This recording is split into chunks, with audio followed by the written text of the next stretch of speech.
ನಮಸ್ಕಾರ ಬೆಂಗಳೂರು. ಇವತ್ತು celebrates event management ಕಂಪ್ನಿಗೆ ಬಂದಿದ್ದೀವಿ. 15th ಬ್ಯಾಚಲ್ಲಿ ಇವತ್ತು. ಸೊ ನನ್ನ ಹೆಸರು ಉದಯ್ DJ ಅಂತ. ಸೊ ನಾನು ಟಿ ಸಿ ಪಾಳ್ಯದಿಂದ ಬರ್ತಾ ಇದ್ದೀನಿ.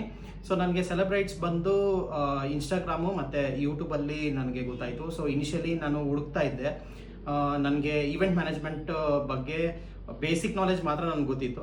ಸೊ ಹಾಗಾಗಿ ನಾನು ಬೇಸಿಕ್ ನಾಲೆಜಿಂದ ಇಲ್ಲ ಅಡ್ವಾನ್ಸ್ ಲೆವೆಲ್ ನಾನು ಕಲಿಬೇಕು, ಮತ್ತು ನನ್ನ ಫ್ಯಾಮ್ಲಿ ಫ್ರೆಂಡ್ಸ್ ಇದರ ಫಂಕ್ಷನ್ ಇರಬೇಕಾದ್ರೆ ನಾನು ಸಣ್ಣ ಪುಟ್ಟದ್ದು ಮಾಡ್ತಾ ಇದ್ದೆ.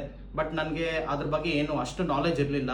ಬಟ್ ನಾಲೆಜ್ ತೊಗೊಂಡು ಒಂದು ಪ್ರೊಫೆಷ್ನಲ್ ಆಗಿ ಒಂದು ಇವೆಂಟ್ ಮ್ಯಾನೇಜ್ಮೆಂಟ್ ಕಂಪ್ನಿ ಸ್ಟಾರ್ಟ್ ಮಾಡ್ಬೇಕಂತ ಅಂದ್ಬಿಟ್ಟೆ ಬಂದಿದ್ದೀನಿ. ಆ್ಯಂಡ್ ನಾನು ಪರ್ಸ್ನಲ್ ಆಗಿ ನನ್ನ ಕರಿಯರ್ನ, ಅಂದರೆ ನಾನು ಸಾಫ್ಟ್ವೇರ್ ಇಂಜಿನಿಯರ್ ಆಗಿದ್ರು ನಾನು ಅದನ್ನ ಆ ಕರಿಯರ್ನ ಬಿಟ್ಟು ನಾನು ಈ ಕರಿಯರ್ನ ಏನು ಚೂಸ್ ಮಾಡಿದ್ದೀನಿ ಅಂತಂದರೆ, ಸೊ ಇವೆಂಟ್ ಮ್ಯಾನೇಜ್ಮೆಂಟ್ ಕಂಪ್ನಿಯಲ್ಲಿ ಒಂದು ಮ್ಯಾನುಫ್ಯಾಕ್ಚರಿಂಗ್ ಯೂನಿಟ್ ಮಾಡಿ ಅದ್ರ ಜೊತೆಗೆ ನಾನು ಇವೆಂಟ್ ಮ್ಯಾನೇಜ್ಮೆಂಟ್ ಮಾಡ್ಬೇಕಂತ ಅಂದ್ಬಿಟ್ಟೆ ಬಂದಿದ್ದೀನಿ. ಸೊ ನಾನೀಗ ಸದ್ಯಕ್ಕೆ ಬರೀ ಬೇಸಿಕ್ ಲೆವೆಲ್ ಗೊತ್ತಿರೋದ್ರಿಂದ ಸರ್ ಮತ್ತು ಮ್ಯಾಮ್ ಇಬ್ಬರೂ ನನಗೆ ಅಡ್ವಾನ್ಸ್ ಲೆವೆಲ್ವರೆಗೂ ನನಗೆ ಕಲಿಸ್ಕೊಟ್ಟಿದ್ದಾರೆ. ಸೊ ಐ ಹೋಪ್ ನನಗೆ ಪ್ರತಿಯೊಂದು ಗೊತ್ತಾಗಿದೆ ಈಗ.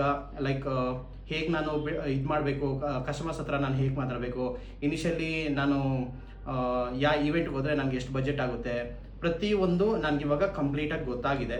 ಸೊ ನಾನೇನು ಅನ್ಕೊತಾ ಇದ್ದೀನಿ, ಸೊ ಈ ಒಂದು ಸರ್ಟಿಫಿಕೇಟ್ ಏನು ನನಗೆ ಸಿಕ್ಕಿದೆ, ಸೊ ನಾನು ಕಂಪ್ಲೀಟಾಗಿ ಮಾಡಿದ್ದೀನಿ ಅನ್ನೋ ಭರವಸೆ ನನಗಂತೂ ಇದೆ. ಸೊ ಮುಂದೆ ನಾನು ಹೊರಗಡೆ ಹೋಗಿ ನನ್ನ ಕರಿಯರ್ನ ನಾನು ಬಿಲ್ಡ್ ಮಾಡಿ ಆಮೇಲೆ ನಾನು ಒಂದು ಈವೆಂಟ್ ಮ್ಯಾನೇಜ್ಮೆಂಟ್ ಸೆಟಪ್ನ ನಾನು ಅಚೀವ್ ಮಾಡ್ತೀನಿ ಅಂತ ಅಂದ್ಕೊಂಡು ನಾನಿವತ್ತು ಈ ಸರ್ಟಿಫಿಕೇಟ್ನ ತೊಗೊಂಡು ನಾನು ಹೊರಗೆ ಬರ್ತಾ ಇದ್ದೀನಿ. Thank you so much. Have a great day.